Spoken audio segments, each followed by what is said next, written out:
Hi Libra, Sun, Moon, and Rising. This reading is for the full moon, July 16th, 2019.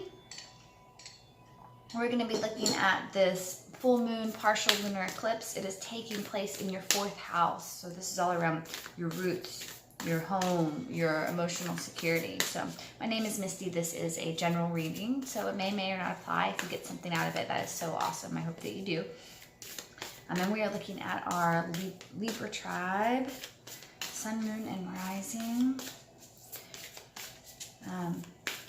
Towards the middle of July, 16th-ish. Give or take some energies both ways.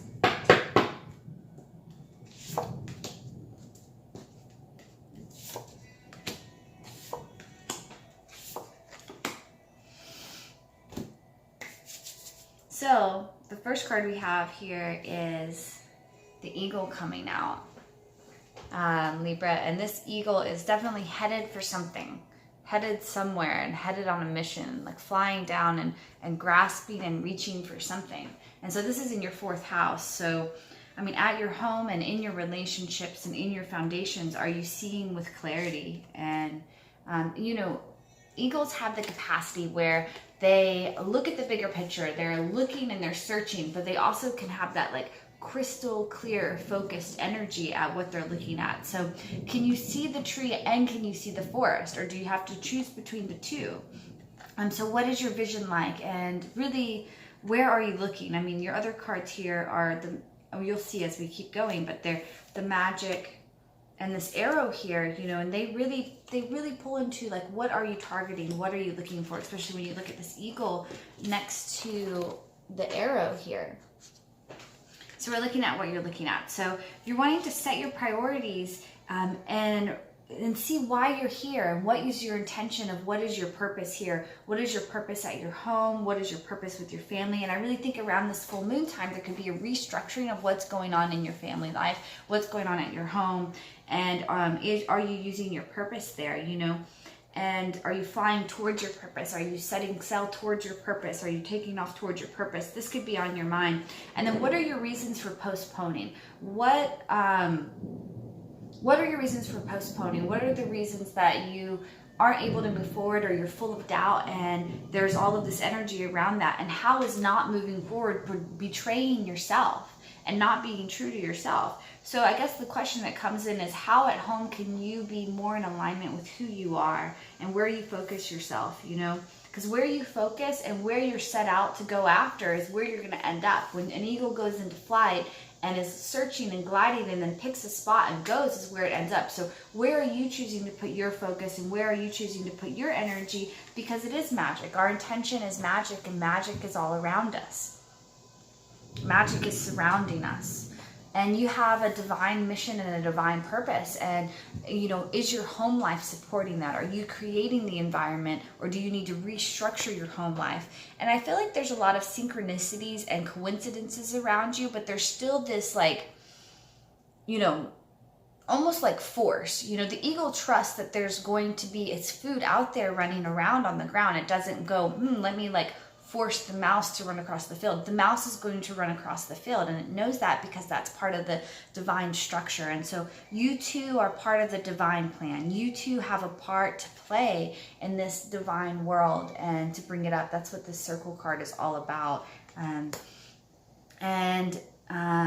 so there is the magic of the fate and the magic of that. And so your relationship with spirit, is it one of faith? Is it one of trust? It is one where you can see the magic surrounding you and see your purpose here. I feel like there's been moments for some of you where there's been these like tower moments in the tarot where there's a destruction of the current manifestation of what's going on around you and what could be going on around you. And it is outside of your control. There's things that are happening around you that are outside of your control. And these are definitely in the control of the divines and in the divine plan. And I think that there's a level of trust that needs to be taken place as you're looking at what you want to do and what your divine purpose is. And what is the difference between forcing your intention, trying to force it to happen versus trusting and having faith. And so there's this struggle between what is fate and what is destiny. And what's the difference between the two, and what's the difference between you working hard for what you want versus the allowance. And I'm really seeing this need to really, you know, connect with the matrix, connect with the world around you, trust in the world around you, and know that you're not alone. Know that there's people that are here with you. There's many hands here with you doing this work. It is not just you. And so every thought that you have that is so individualized and separative and not creating that gushy home life. I love Cancerian energy, where it's this gushy home life. And here you are at this, you know, we're at this Cancer, Capricorn cusp of doing this work, of what that means. And this Capricorn is all about our resourcefulness and our desire to take control, and our desire to take control. And for you in your 4th house, it's the Cancer house, that in the home, and wanting to restructure it. So it's to co-create with purpose, and know that even in our thoughts, we're either working towards unification or we're working towards separation. And the work that you have to do has tons of value, What you want to do and where you want to head has tons of value, and you have purpose. But there's almost like this struggle that I feel, that feels like not knowing. Like it's like you pull back the arrow and you release the arrow, and then you're like trying to go over and direct the arrow so that it hits the mark, instead of focusing on the mark and leaving the focus on the mark, on the bullseye. So I don't know if that makes sense, but it's you know, and there's also this, I guess, sense of release that takes place with the arrow, this sense of release of attachments, and how ambition can be actually destructive, and how it can be a form of bondage when we want something so bad, versus when we make a healthy intention that's in alignment with our heart.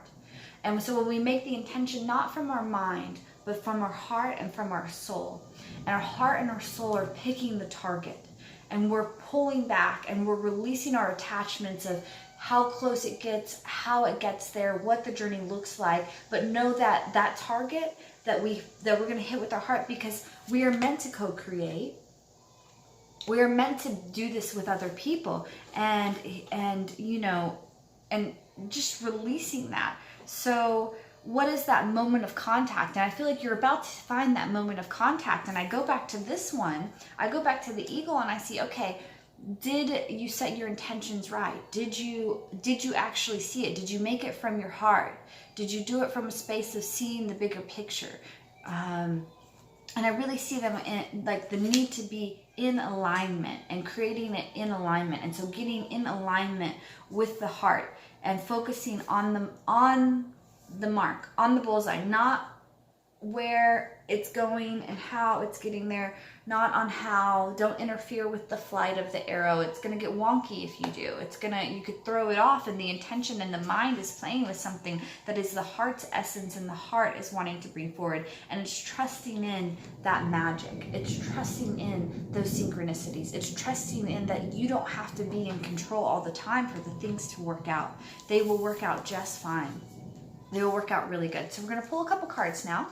We're going to pull a couple tarot cards now, and we're going to just look into these energies a little bit deeper and see what else that we get here with these energies. So this is our Capricorn, flipping them over already.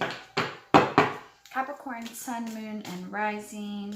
Capricorn, Sun, Moon, and Rising for this partial lunar eclipse full moon taking place in Capricorn. No, not Capricorn, Libra. Libra, Sun, Moon, and Rising. Let's do this again. Libra, Libra, Libra, Libra. Libra, Sun, Moon, and Rising. My Libra tribe. I love you guys. So many Libras in my life. I am like surrounded by them. I swim in Libras. That really, So, 4 cards to clarify. So look deeper into this. Yeah, so, oh, this is funny. Yeah, this is so good. This is so good.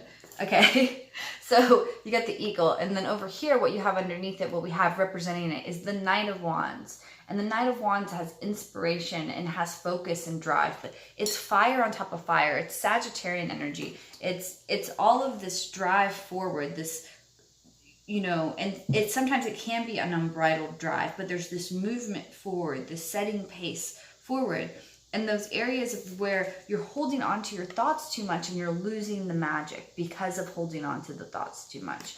And it's ensnaring you and setting you up instead of allowing you to fly free. And you have that position where it makes you feel like you're alone and you're going alone within yourself, trying to master yourself, and you're being pulled to co-creation, especially with this 4th house being around the home and around relationships. And so some of you might be moving in with a relationship, changing a relationship, moving out of a relationship. Wherever it is, there's a ripeness and a pregnancy to it. It is this full moon is bringing it, like, it's like, you know, that this is the time. There's the ripeness of it. So follow the ripeness of what this is here to allow you to actually get more unified and more connected with your community. Some of you might actually need to go more alone to get more connected. Some of you need to get more connected and to stop being less alone and inside of yourself. There's definitely this in between, and here's this potential that's coming in. Look at these two.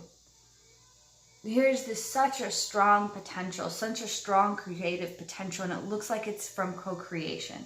And so aligning that with your heart as this comes in, I'm just really excited for you guys with this, because I really feel like your purpose and your life direction is going to be illuminated within you, and the way that you operate in that, and the way that your friendships are. And so even with this Mercury in retrograde and being in the area where it's at for you with its life direction, and I really feel like this can be very, very healing time in your home life and in your life purpose and in your life direction. I see that for a lot of Libras right now, on how you operate in friendships. So, all right, Libra tribe, my name is Misty. I hope you guys enjoyed it. And hit that like button and subscribe if you would like to. And I'm really excited. I will see you guys at the new moon, July 30th. It happens at 11:11. It's gonna be so excited, Leo 1. All right, guys, peace.